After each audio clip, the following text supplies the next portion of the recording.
Dati nang binanggit ng Namaril sa Ateneo de Zamboanga University ang plano nito at pagkakaroon ng armas sa bahay.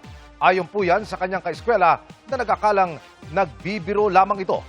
Mula po sa Zamboanga City, nakatutok live, John Consulta. John! Emil, dalawang estudyante ang patay, kabilang nga dyan ang mismong shooter. Ito'y matapos maganap ang isang school shooting incident dito nga sa may mismong bahagi ng campus ng Ateneo de Zamboanga Junior High School building. Kahit nang humupa na ang karahasan at panik sa Ateneo de Zamboanga dahil sa pamamaril ng isang grade 8 student na ikinasuwi niya at ng isang grade 10 student, bakas pa rin ang takot sa mga estudyanteng naipon muna sa gym na ginawang holding area.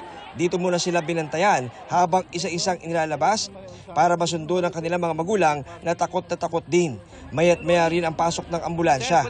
Ayon sa PNP, pasado alas 7 ng umaga kanina, nang umalingaw ang sunod-sunod na putok sa junior high school campus. Kasi simula pa lang ng klase nang pumasok ang grade 8 shooter na may dalang baril na nakakabit sa isang Ronin kit para maging semi-automatic rifle. Kwento ng kaibigan ng shooter, inakala nilang nagbibiro lang ang kanilang kamag-aral. Kala po mga joke-joke lang yung sinabi niya, like, I will shoot the school, mga ganun-ganun, like, mga jokes, no.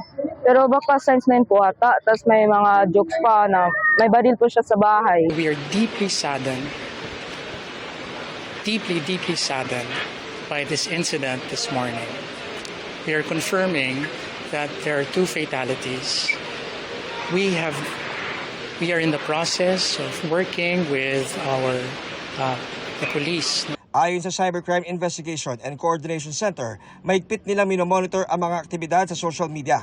Nananawagan kami sa inyo, mga netizens, na huwag na hong i-repost ang video kaugnay ng insidente upang hindi na rin mabigyan ng karagdagang audience or atensyon ang mga gantong uri ng karahasan. Sa atin hong mga magulang, bantayan po natin ang aktibidad ng ating mga anak sa social media, gaming platforms at messaging platforms, lalong-lalo na ho ang mga minor de edad. Panatilihin natin bukas ang linya ng komunikasyon sa ating mga tahanan at alamin kung ano ang kanila pinapanood, sinusundan, kinukonsumo online.